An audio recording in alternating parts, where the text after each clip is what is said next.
Hey there, friends. Welcome back to Mystery Rift. I'm David Paulides, and for years, we've been charting the perplexing phenomenon of the missing 411, the clusters of people who vanish from our wilderness and national parks without a trace. It's a pursuit that has led us down countless dark trails, seeking a rational explanation where none seems to exist. And now, the conversation is shifting. Our latest project, Missing 411, the UFO Connection, has stirred up more feedback than anything we've ever released. People are recognizing that we are coming with new data and a compelling argument for a terrifying link.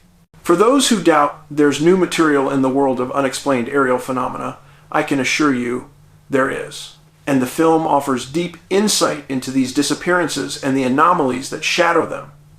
It's the heart of the mystery. Now, let's pivot to a place where these aerial anomalies aren't theories.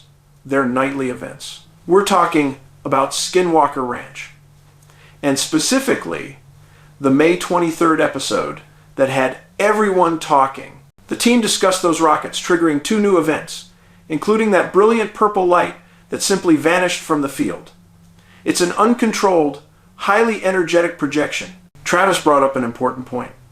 A purple light that vibrant needs significant energy to sustain itself, suggesting a powerful, almost manufactured source. This is not natural light. But my focus is less on the lights and more on the deeper current of the mystery, the continued, highly resistant drilling operation into the infamous mesa. The science was fascinating, yet frustrating. When the drill hit that hard, dense object, the team used language I want us to scrutinize. They claimed something was actively pushing the drill up, similar to past episodes where it was seemingly pushed down. Let's think like investigators, not armchair commentators. If the drill hits something incredibly hard, it will simply arc up to find the path of least resistance. It's physics.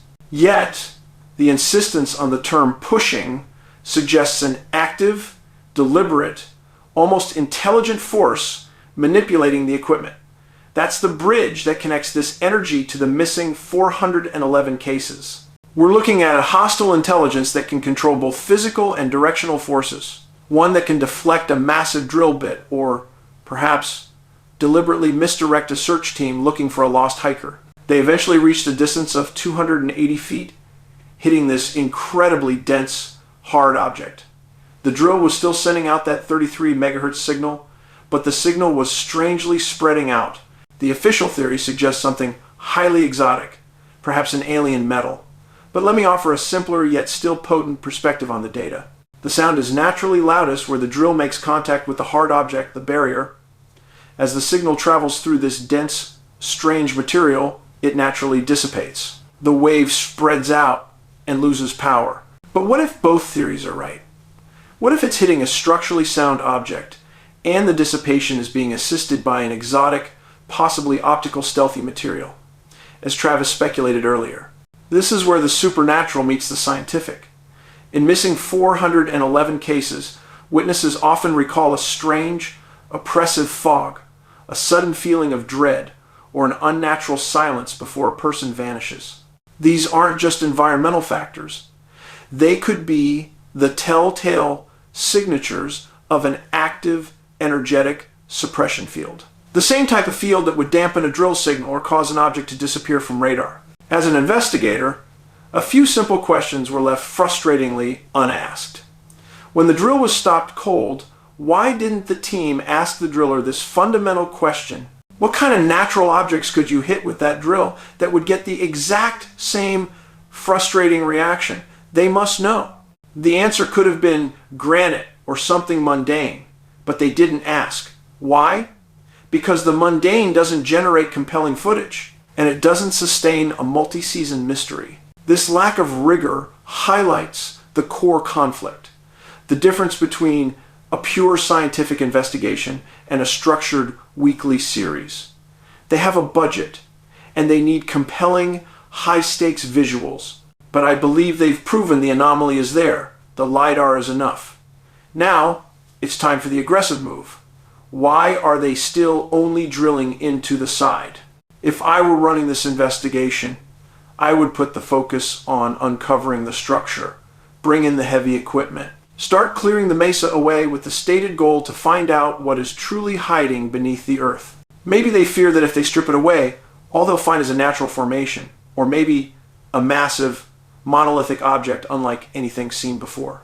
But the real mystery is not the drill getting stuck. It's what happens when we finally disturb that object. Will it react? Will it unleash something dormant? This lack of new, compelling momentum is worrying. When an investigation stalls, you must expand the scope, and that means looking outside the Uinta Basin. I believe the Montana Vortex, where I have spent countless hours, shares a lot of characteristics with the energy field at Skinwalker Ranch. We see strange spatial and temporal distortions, the feeling of being watched, and concentrated energy anomalies. These are not isolated incidents. They could be geographical markers on an interdimensional network. When we look at the cases of children vanishing, like the famous Dennis Martin case, the environmental factors often feel almost manufactured. A sudden storm, a rapid loss of visibility. It's as if an invisible curtain is being dropped to isolate the victim. The intense, concentrated energy at places like the ranch could be where that curtain is being pulled open. Finally, let me leave you with a more unnerving thought. If the anomalous object beneath the mesa is operating on some fundamental, unknown energy principle, why not test its reaction to what we do understand? Belief. I want to see the team bring in 4 or 5 religious leaders from different faiths at different times. If this entity operating on the ranch is truly demonic or harbors those tendencies, it should react dramatically. We saw interesting results when a Jewish spiritual leader was present before. Why not explore that terrifying avenue fully? Whether it's a non-human intelligence, a technological barrier, or something truly spiritual, we have to look beyond the drill and the spectrum analyzer. We need to challenge the very nature of this phenomenon. We are hunting a shadow that connects the darkest secrets of the wilderness to the most advanced aerial anomalies, and it's all part of the missing 411 puzzle. Stay safe out there, friends, and keep asking the right questions. We'll see you next time on Mystery Rift.